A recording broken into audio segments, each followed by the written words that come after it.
right, Alessia, thank you so much for joining Hello. us and being a part of this. Thank you. Thanks for having me. Sorry my dog is in the way. She's trying to get, her spotlight in If this anything, interview, I so want to I see I want to apologize. see more of her. To be honest, just get her front and center. I know. You should just interview her. I'll just leave. I'll give Okay, you guys some space. I'll get my dog, and my dog can interview your dog, and then we can have a chat, and we'll do them separately.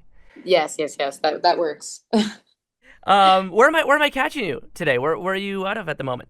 I'm in Canada. I'm in Toronto actually. So back home. Back home, spring sprung there.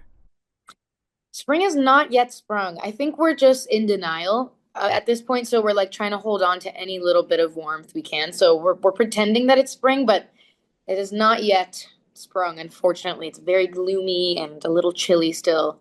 Yeah, So let's hope it's soon. we're in the same boat, trying to get through slush and muck and everything. Um, Yeah. Before we get to the new music and everything, you have to tell me a little bit about this Pepsi campaign that you've done, because it seems to be Mm. everywhere. How on I earth did this know. thing happen? They were just nice enough to like ask me to do it and to reimagine the classic iconic Pepsi jingle, and it was so much fun. I want to say I didn't expect it to be everywhere, but it's Pepsi, it's massive, so I guess I should have known. But it's so funny because like I'll just see myself all over the place. It's hilarious. But yeah, it was so cool. I felt so honored to like be one of the artists to redo the jingle. It's so iconic.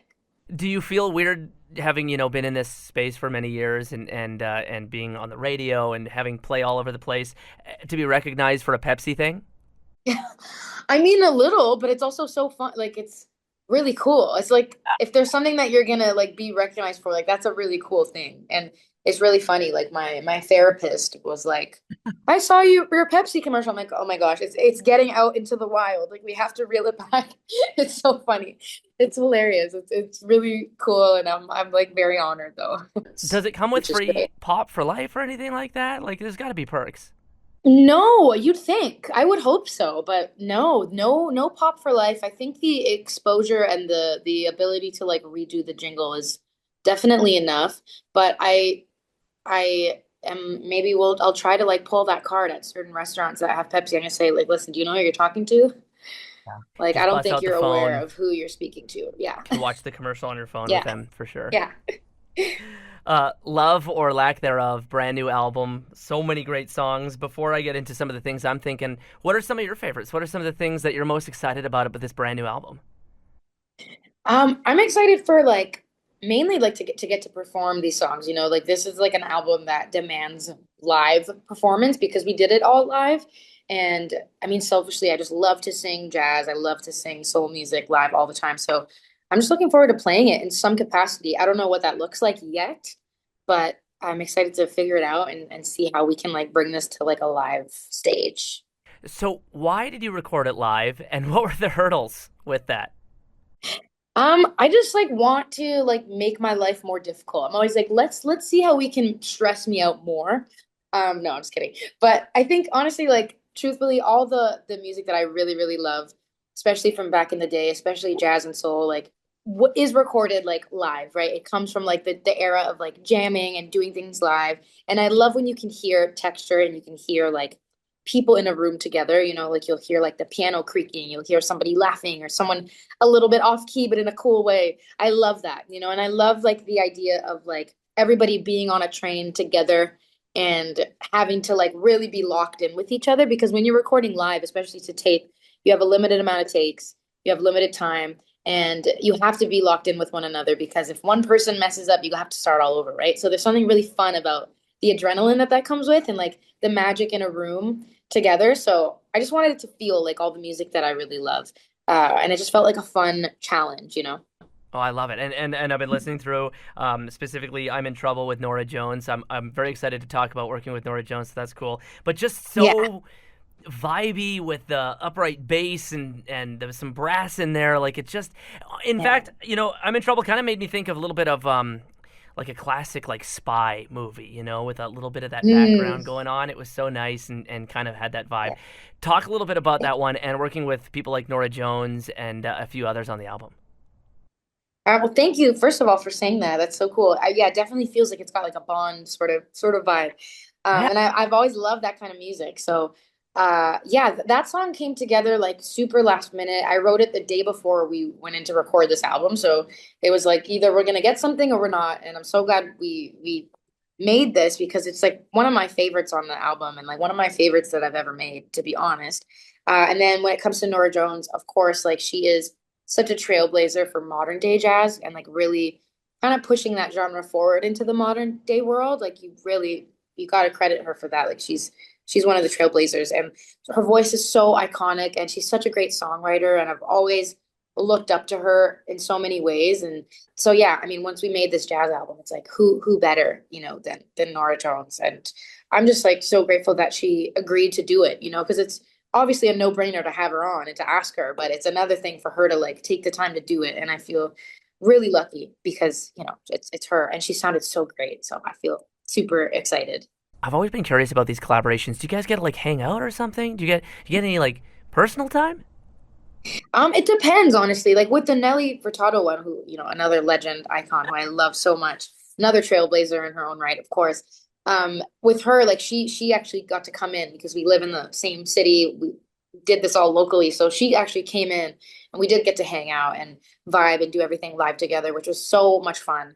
And then Nora is like such a busy woman. She's also all the way in New York. She's got her podcast. She's like doing 100 million things. So she sent in her verse. So we didn't unfortunately get to hang out that day, but we did get to hang out when we did her podcast. That's actually where I met her. We got to sing together for her podcast a few months before, and she's just wonderful. So thankfully I did get to hang with them separately and they're amazing. And I like that better. I like when you actually get to meet them and hang because you just get a vibe, and you can like actually jam and like get a feel for each other and just like talk, get to know each other. I always feel like that's better. Yeah. Yeah, cool. Um, are you going to be taking this thing on tour, this album, or do you have a plan for that already?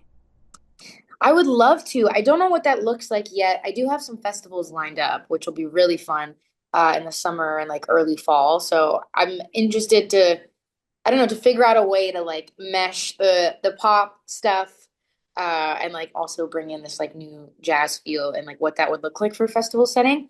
So yes, to answer your question, but I don't know exactly what it will look like yet. Speaking of the pop stuff and festivals and whatnot, you're performing at the Montreal Grand Prix after the race. Is that right?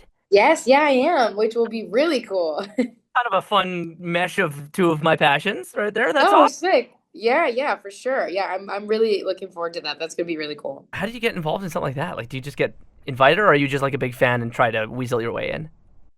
I mean, with a lot of stuff, I mean, I always like try to weasel my way in anywhere. I'm always like, I want to be part of everything. But also, they no, they just asked me. They asked me to do it. They invited me, and I was like so excited because I'm like, I just wouldn't think that they would choose me for that, but I'm super grateful. And I know that I'm gonna have a lot of people fighting.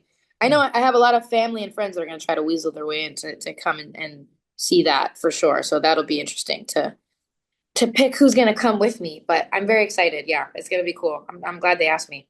Outside of the music world, what keeps you going? What do you guys what are you up to outside of writing and recording? I mean, that takes up a lot of my time, to be honest. I feel like I'm always writing or recording and or touring. But I think what I am trying to do now, since I kind of have a little bit of time at home, I always try to like catch up on the things that I've missed. I mean, I'm so grateful to be able to like travel everywhere and be busy, but it's also nice to come back and catch up with like friends and family and to be able to walk my little dog over here and just like do like normal things, because I feel like you need the experiences in order to be able to write about life. You need to live life so that you can write about life. So I'm always trying to inject moments of normalcy throughout my days. Does the doggo come with you when you travel? Sometimes, yes. It depends where I'm traveling. I haven't taken her on a plane yet because I'm too scared to like bring her and I don't want to put her in the bottom. Like I just don't want to do that. And she's too big to travel up top. So anytime where there's a tour bus and she could drive around with us, yes, I like to bring her around or like if we're doing local stuff, but not yet on a plane. I don't know how she would be on a plane. We'll see. TBD. Yeah, right on. Cool. Well, thank you so much for chatting, Alessia. Thank you so much for making new music, really cool new music, and trying out new things. And we're excited to maybe see you live coming out west, if possible, sometime. I would love to. I love it out there. So any chance I get, I'm down. Cool. All right. Well, thank you so much and have a good one. Thank you. Thank you so much. You too. I appreciate it. Sorry for the barking. Now, that's very relatable. I get that. Yeah, you understand.